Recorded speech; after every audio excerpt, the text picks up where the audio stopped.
Hi everyone, welcome back to the Tech Forum. We are back to the space section where we have Richard McCammon from the C6 Launch Systems, the founder and the CEO. Welcome, Richard. Thank you very much. Please take the floor. The floor is yours. All mine now, is it? Very good. Okay, well, again, thank you. And I'm quite excited to be part of the Deep Tech Forum and Digital Week Online. And I thank you and the organizers for giving me the invitation and the opportunity to present. It was very kind of you. Thank you. You're welcome. So particularly this presentation is Saving the World One Satellite at a Time. And as mentioned, I'm Richard McCammon, president of C6 Launch Systems here in Canada.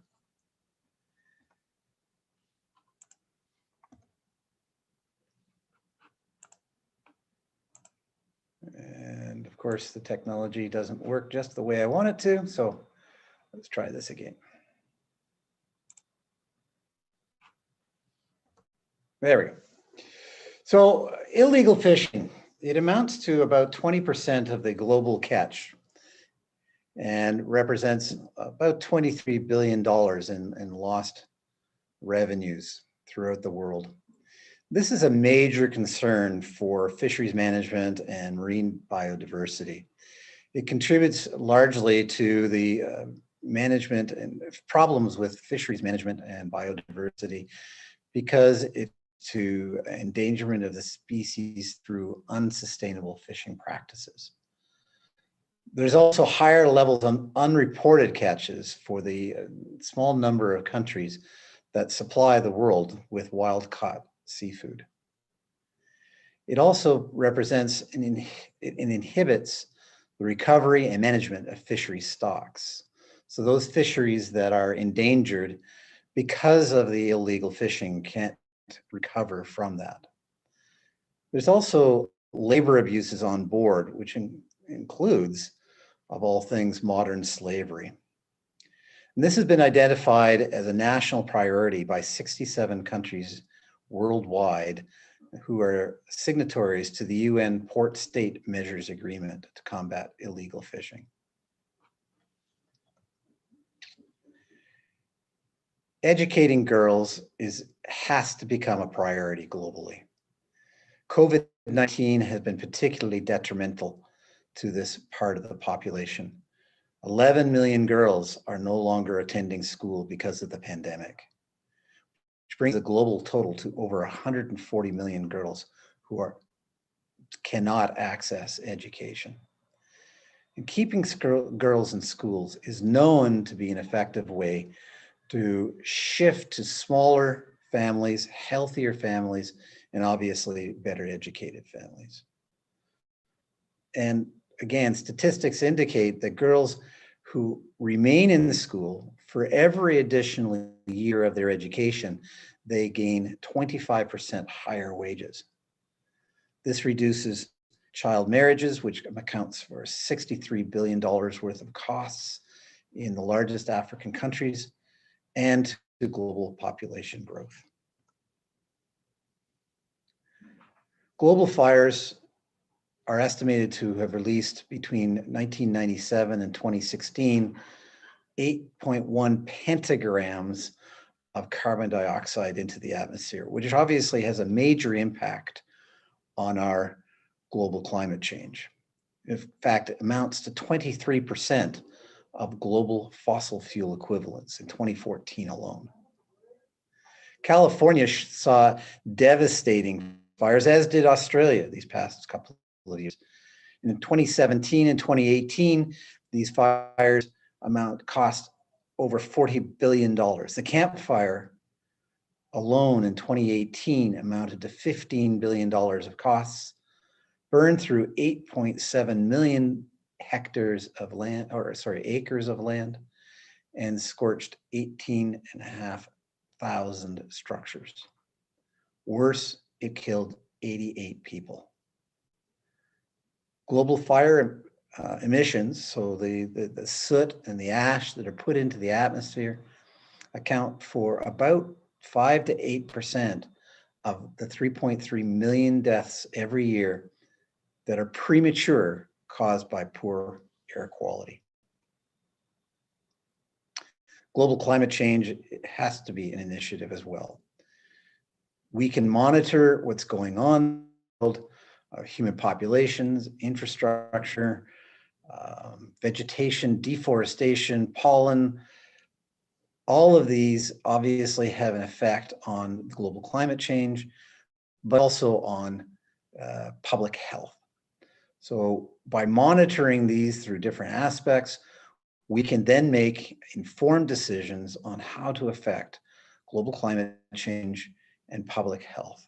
And this will in turn reduce asthma through the urban fine particles, but also by the reduction in greenhouse emissions like carbon dioxide, methane, and nitrogen dioxide.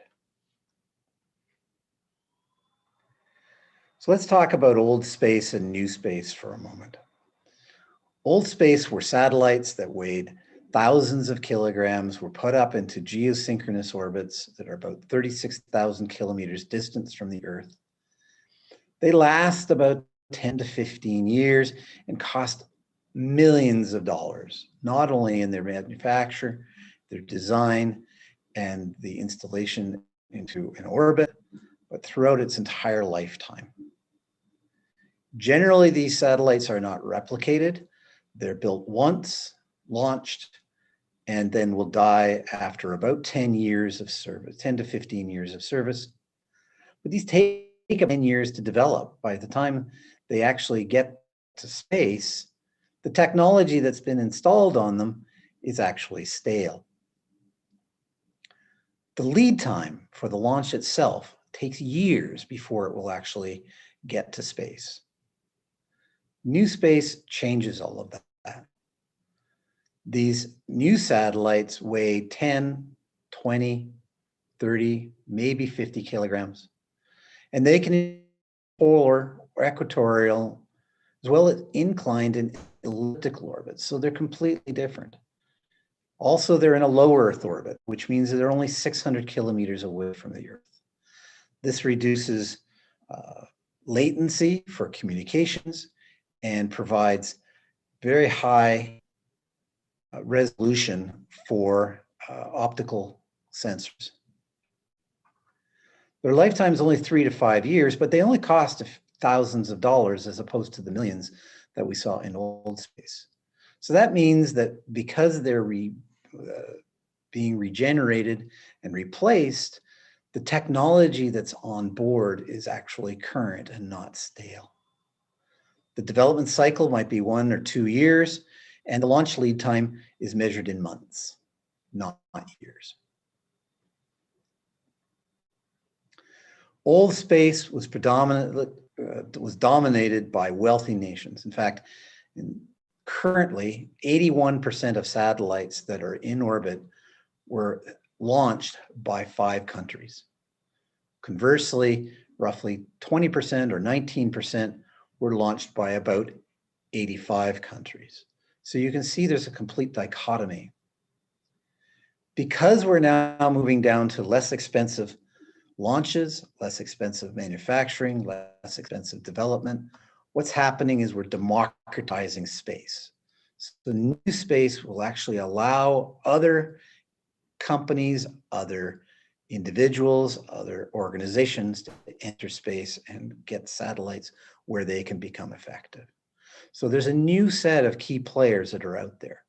Those are the commercial ones, the non-government organizations, research institutions, including educational institutes, and government and military. But now we've expanded the capabilities of even those entities by providing the government departments with lower cost capabilities.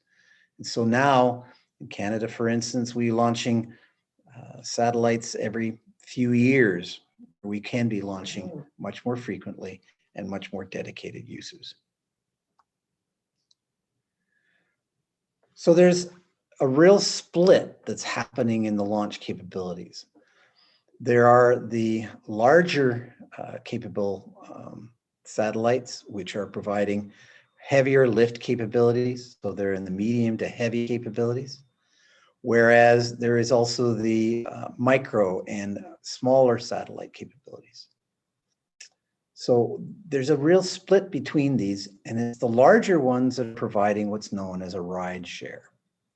These were being provided, again, private industry, SpaceX being one of the most notable, but of course, things like Ariane, as well as a number from overseas. A lot of American as well as international players are entering into the small launch capability for under 500 kilograms. And you can see that C6 fits in there as well.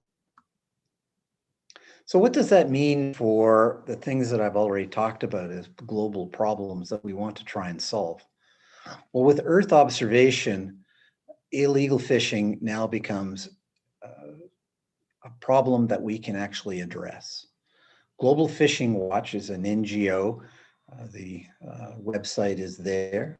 And the photograph to the right shows what, in part, what they're doing. It is a photograph of what they call twin trawlers.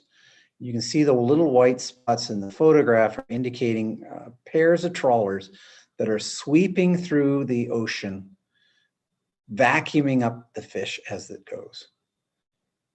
These are illegal trawlers. The only ones that are identified by their marine identification system are the ones that are labeled in white there. So the rest are suspicious and are probably illegal fishing.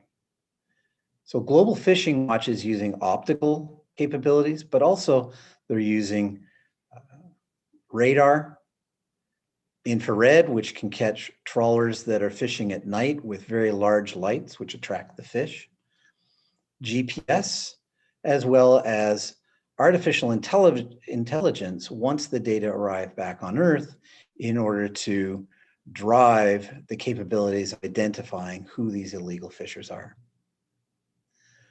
Private research is also publishing papers, such as the one that's listed here from Quentin Hanich of the Australian National Centre for Ocean Resources and Security, in which he quotes, "Satellite monitoring is a key part of the solution to achieving sustainable and cooperative fisheries management." Tele-education.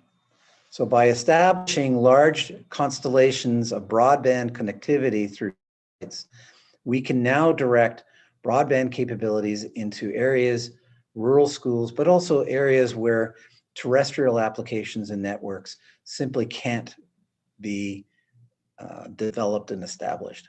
That means that the internet is now available to teachers and students wide, and they can participate in e-learning, media content, and just education from the global community.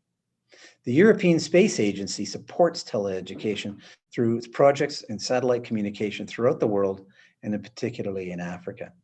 And of course, Starlink is the name that immediately comes to mind through Elon Musk's SpaceX, but there are many others that are participating in the globalization of internet and broadband.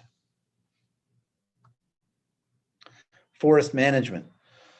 The Canadian Space Agency, CSA, the US National Oceanic and Atmospheric Administration, both have very targeted programs towards identifying forest fires before they get big.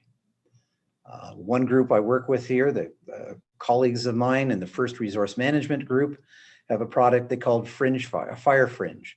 And it's all about trying to identify fires when they're the size of a campfire, remote areas where observation on the ground is absolutely impossible. They're trying to catch these campfires before they become these conflagrations and sweep through and destroy and basically scorch the earth.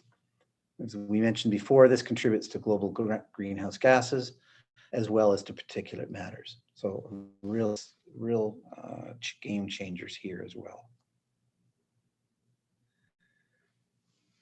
Satellites are being put into orbit that give us the capability of monitoring anything from human population, biomass diversity, deforestation, urbanization, but also things like the greenhouse gases of CO2, methane, and nitrogen dioxide. And again, these all allow us to inform public policy decisions. Disaster management. Imagine what it would be to have a satellite that you could position many, many times over a particular disaster area so that you could help not only anticipate the natural disasters that are going on, but also provide up-to-date information and provide warnings to first responders so that they know where and when that they can respond. Helps in supporting the response coordination and just generally aids in the recovery efforts.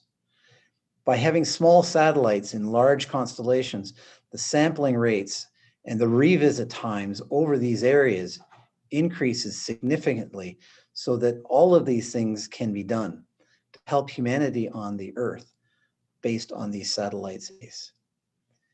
And not only are we going to now be able to get information in large area populations, such as the United States, but we can also get them in otherwise inaccessible areas like the Amazon, or in areas and regions of conflict where war does not allow for people to travel freely. Humanitarian applications. The United Nations Satellite Sentinel Project uses satellites to try to monitor where refugees are coming from and where they're going, to provide human capabilities on the ground and really help local governments to set up refugee camps based on local conditions and roads. So the necessities of life for these people that are migrating from political instabilities. We can also now, because we don't have to visit them physically, we can watch what's happening at things like political prison camps to prove or disprove human rights violations in many areas of the world where, again, we can't get to. In other words, we can target aid to the right place at the right time and in a grander vision, perhaps even reduce war crimes. Government operations can expand now, as I mentioned, because now we can invite different smaller satellites to be purpose-built for ice cover or disaster management. Fire alarms are great things. And then also agriculture. Canada has many sea-bound coastal areas that we simply can't get to, but satellites will be able to help us. And as global climate change changes the way things happen, the Arctic Passage through the Northwest Passage is going to be a very important aspect for commercial business and needs to be monitored through satellites. But again, all of these other applications that I've listed here can only be accomplished effectively and efficiently using satellites. Is this just a whim? Is this a pie in the sky, pardon the pun? But are we looking for, am I suggesting that there are capabilities that we could do, but don't actually deliver on? And that's not the case. We can see here that there is a small satellite revolution in the making. In the next 10 years, over 10,000 satellites will be delivered to space. Compare that with the previous year of only 18, or the previous 10 years of only 1,800. This is a $17 billion business just for the launch systems themselves. Doesn't include any of the satellite capabilities, the manufacture, the design, the operations. It's strictly $17 billion in launch potential revenues. And as I mentioned, the market is moving downscale. That was 10,000 satellites, under 500 kilograms. Let's get a little bit smaller and take a look at what the really small satellites under 50 kilograms look like. 4,000 satellites are due to be launched in the next 10 years. So that's 40% of what we were looking at before. This in itself represents over a $2 billion launch industry and a 600% growth capability in the industry.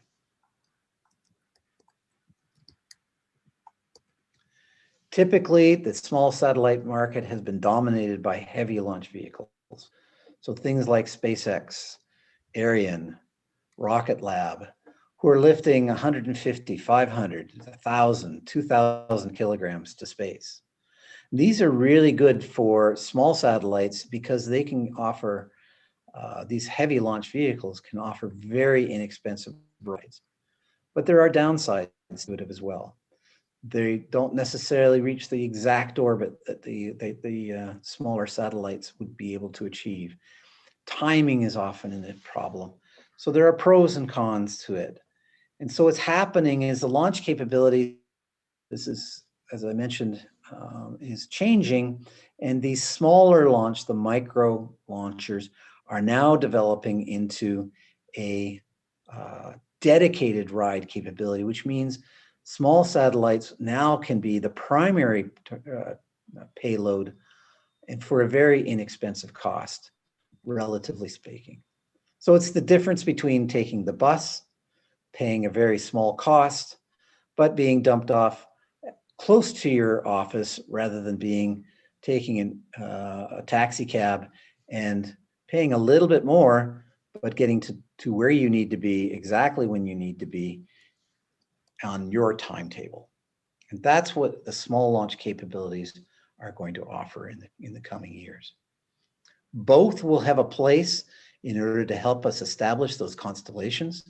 Both will have a place in order to help us change the world using satellites to address the problems that we've already talked about. With every technology, there's always a downside. You can see with this map what the space junk basically has contributed, or space debris, to every one of those dots represents something in space that wasn't there 100 years ago. You can see down on the space debris that many of them are very, very tiny objects that are very difficult to try and collect. And if you take a look at that light blue halo that encircles the Earth, those are fragments of satellites that have broken apart and now just spin around the Earth, never going to come down, never going up. Old space, the red dots that you see there are the functional and even dysfunctional. Because remember, what we used to do with satellites when they were retired is we would put them into a parking orbit away from the standard orbits, geosynchronous. We would put them in a parking orbit or a satellite graveyard, if you would.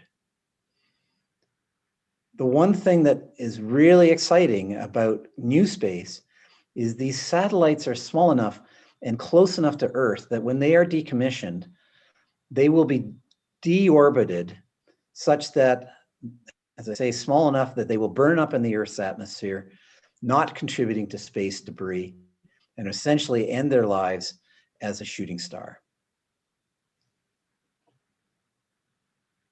We're also seeing the effect on terrestrial astronomy. This is a photograph taken by an individual, and just the sheer number of satellites are affecting the photographs taken of space.